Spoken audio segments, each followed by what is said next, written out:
मुंबईमध्ये मनसेनं ठाकरेंच्या शिवसेनेकडे स्वीकृत नगरसेवक पदाची मागणी केली आहे।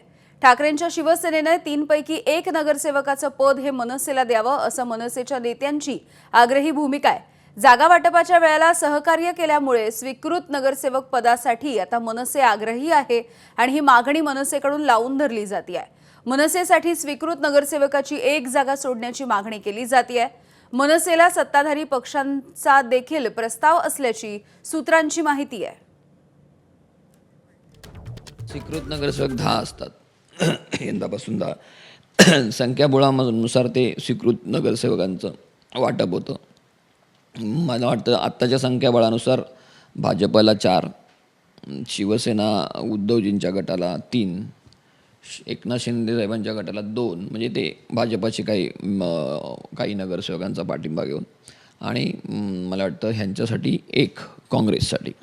ते संख्याबळानुसार असं ही आकडेवारी गणित तयार होत आहे। त्यात मनसेच्या संख्याबळानुसार किंवा MIMला संख्याबळानुसार हे मिळणार नाही आहे।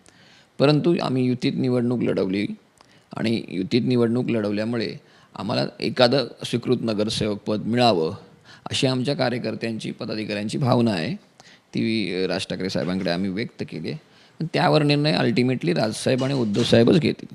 पण यावर तुमचं म्हणजे महापालिकेतले गटनेते तुम्ही यातून तुमचं आणि ठाकरेंच्या शिवसेनेचे गटनेते किंवा वरिष्ठ नेते यांच्याशी काही बोलणं झालं आहे का? नाही, पहिली गोष्ट ह्या जे काही पॉलिसीचे निर्णय असतात हे मला वाटतं दोन्ही पक्षाचे प्रमुखच करतात आणि दोन्ही पक्षाच्या प्रमुखांनी ह्यावर निर्णय घेतल्यानंतर तो आमच्याकडे बायपास होईल विषय, आणि मग त्यावर आम्ही दोन्ही गटनेते बोलून कोणी मतदानाच्या प्रक्रिया कशी असायला हवी आणि कशी असते त्याप्रमाणे ती कोणी कुठे मतदान करायचं, काय करायचं हे नंतर होतं ना, नंतरची प्रक्रिया आहे।